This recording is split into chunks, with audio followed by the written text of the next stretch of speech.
Arkadaşlar öksürük için harika bir karışımımız var. Çok doğal bir karışım. Bir kaşık zeytinyağı, bir kaşık toz zencefil ve bir kaşık bal aldığımız zaman bunları karıştırdık mı çok harika bir karışım oluyor.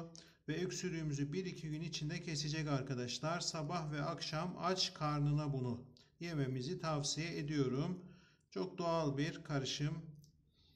Kendim de kullandığım 1-2 gün içerisinde öksürüğünüzü kestiğini göreceksiniz.